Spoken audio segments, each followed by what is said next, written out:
Hi everybody, welcome to another lesson of learning Japanese. Today we're covering another grammar pattern and we are still currently in our schedule of covering wake, the word wake and the many grammar patterns that come from it. So we're still going on with this series. So this is number 3 in the wake series.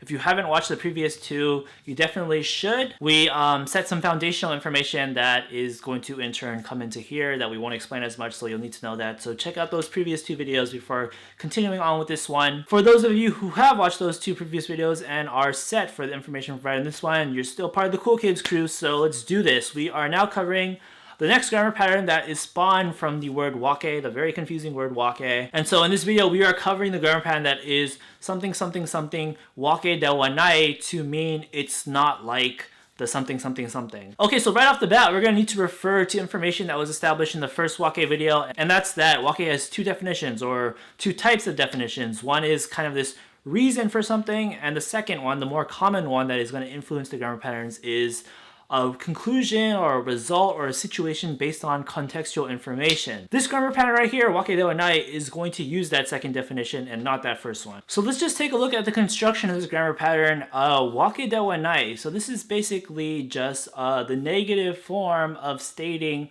wake outright as a noun. So if we just did the positive version of that, wake da, in which we're interpreting wake as the definition of result or conclusion or situation, it would just literally translate to it is the result this, or it is the conclusion this. Now we just need to flip that into the negative form because de wa nai is basically the negative form of da, and so that would then become it is not the result this, or it is not the conclusion this. That is going to be the objective, literal interpretation of what this grammar pattern means, and it's not going to quite be the best interpretation that we could use every time we see this grammar pattern, but it will help us understand what probably is the best interpretation, which is it's not like this. So when we say it's not this conclusion or this result, that's just like basically a flat out objective denial of something. That's not the case, or something along those lines, right? This grammar pattern is just going to take it a step further, and what we're going to do is we're going to not outright deny something, but we're going to partially deny something. So the main intention or function behind this grammar pattern is to partially deny something. And that's why the wording there changes from it's not the result that, although that actually could be an appropriate translation in some cases,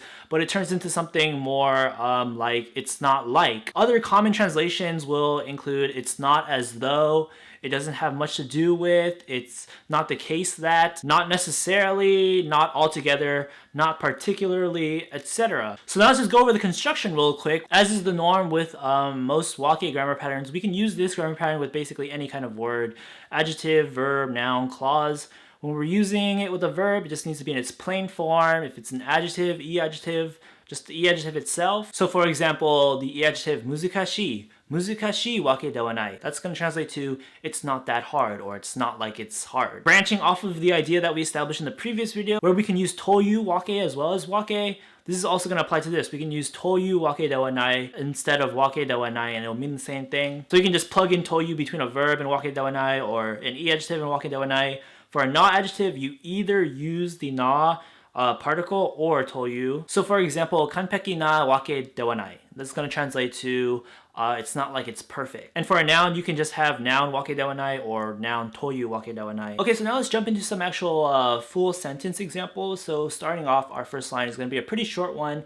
It's going to be nandemo shitteru wake janai. This right here is going to translate to it's not like I know everything. So let's break down the sentence bit by bit real quick. First up, we have nandemo, and this is going to translate to basically everything. Right after that, we have the te form of the verb shiru, which means to know, or to get to know, and it's going to be followed by the verb iru. So shitteru is a very common phrase or conjugation that just means to know. So nandemo shitteiru means to know everything. However, we actually want to say the opposite of this basically. So the opposite of I know everything is I don't know everything. But of course, in line with this grammar pattern, we kind of want to say that softly, as in partially deny it. So we're going to use this grammar pattern, and so we just plug on wake janai or wake de wa nai because shiteiru is a verb in its plain form already. So we can just plug it in now. And so nandemo shiteiru wake janai is going to translate to it's not like I know everything. For our next example sentence, we're going to use a potential form of a verb, which we can, of course, because the potential form of a verb is still a plain form of a verb. So for our line, we have どんな勝負もみんな勝てる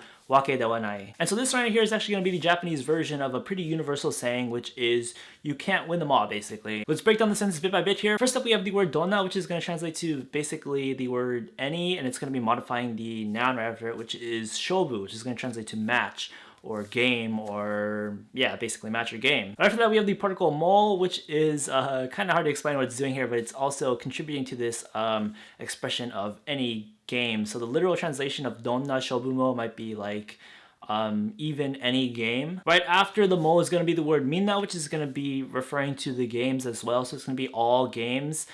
So the literal translation of donna shobumo minna is going to be kind of like any games, even all of them, which we're just going to naturally turn into all the games or everything. Right after mina, we have the potential verb kateru, which is going to be the potential form of the verb katsu, which means to win. So to be able to win or to can win. Like I said, this is the plain form of verb. So now we can just plug on wake de wa nai, and that's exactly what we do. So this is going to then turn into it's not like you can win.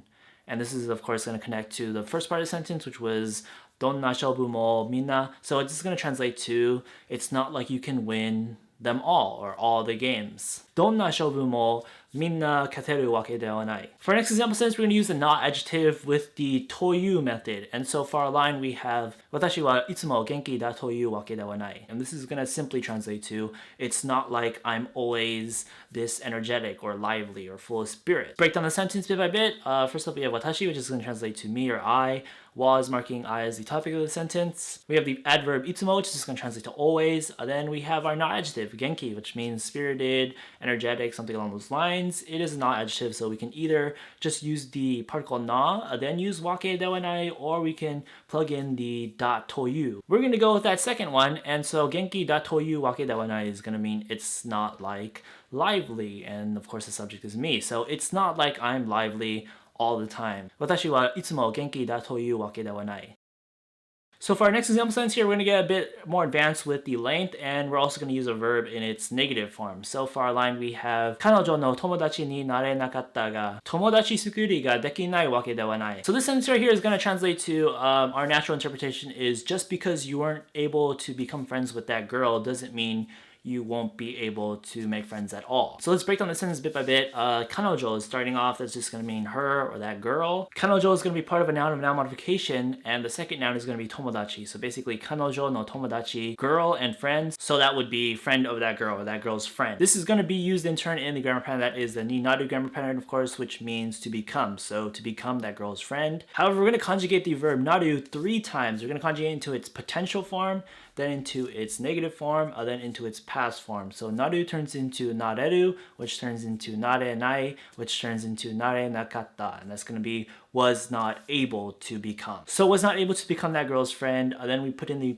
conjunction ga to mean but. And now we're going to use our grammar pattern here, tomodachi sukuri, which is going to translate to making friends, and we're going to say can't make friends. So tomodachi sukuri ga dekinai, dekiru means to be able to do, but this is in its negative form, so not able to make friends. This is going to be in plain form. Dekinai is a plain form. So we're going to use the grammar pattern now. We're going to use wake de wa nai, and that's going to translate to it's not like you can't become friends or you can't make friends. So all together, let's combine the sentence now. 彼女の友達になれなかったが友達の作りができないわけではない. Just because you weren't able to become friends with that girl doesn't mean you won't be able to make friends at all. Okay, so now we're going to cover our last example sentence. It's going to be a signature line from anime series that uses this grammar pattern. It's a very well said line, and it is 勘違いしないでよね。別にあんたのことが好きなわけじゃないんだから. So this line right here is going to translate to, as you might know, don't get me wrong, it's not like I like you or anything. So let's break this down. We have 2 sentences making up this example. The first one is just kind of a setup. 勘違いしないでよね. This is going to be the verbal noun 勘違いする, which means to misinterpret or to mistake. The suru is going to be into its knife form, or the kind of like te version of the knife form. So shinaide, which means don't do. So don't mistake me or don't misinterpret. The yo and the ne after that are just sentence ending particles. Now we get to the second sentence, which contains the grammar pattern. First up we have betsuni, which is kind of just this phrasing to mean not really, something along those lines. We have the word anta, which is kind of the casual form of anata, which means you. We have no koto, so this is a noun of a noun modification here, anta no koto. The word koto just means thing, but it's a nuance in the Japanese language when we kind of want to emphasize the person. So anta no koto is gonna kind of meaning I'm emphasizing you because this is a statement where I'm talking about liking you or loving you or something. We have the particle ga right after that because we're using the ga suki grammar pattern, which means to like something or to love something. So anta no koto ga suki. And now we're gonna use the grammar patterns. And so when we're using this grammar pattern with the na adjective, which the adjective suki is, we either put the particle na or we use da toyu. In here we're going to use na because that's kind of the more casual approach. So na wake janai is what we have here. And then we have dakara. This is kind of a sentence ending thing to add more nuance. So we can kind of ignore that for now. So then if anta no koto ga suki means I like you, then anta no koto ga suki na wake janai is going to be it's not like I like you. Then the betsuni there is kind of just there to add more nuance to a not really. It's not like I like you or anything. And so yeah, once again, altogether, kanshigai shinai de yo ne. Betsuni anta no koto ga suki na wake janai dakara. This is just going to be a very signature line of a kind of tsundere type character in which she is saying that she doesn't like him, but it's pretty obviously that she does. And so it's kind of a perfect example of this whole partially denying something, even though there may be certain reasons to suggest otherwise or something else. Okay, so that's going to wrap it up for this video. I hope you learned something and I hope you enjoyed your time doing so. If you'd like to express that, you can like the video, leave a comment below, or subscribe if you haven't already. If you'd like to support more of these video lessons or support more of these video lessons being created more often, or support more types of videos, please do consider checking out our Patreon page and consider becoming a patron there. Also included on the screen right now are of course a bunch of links on where to find and follow us elsewhere online, including our official website. And lastly, check out our Discord server. We've got a community of hundreds of people learning Japanese just there. So if you're looking for somebody to voice chat with just to practice speaking Japanese, or you have a quick question that needs a quick answer, or if you just want to talk about anime or music or manga or other Japanese things, learn Japanese.becauseofdreams.com/Discord. And with that, see you next time.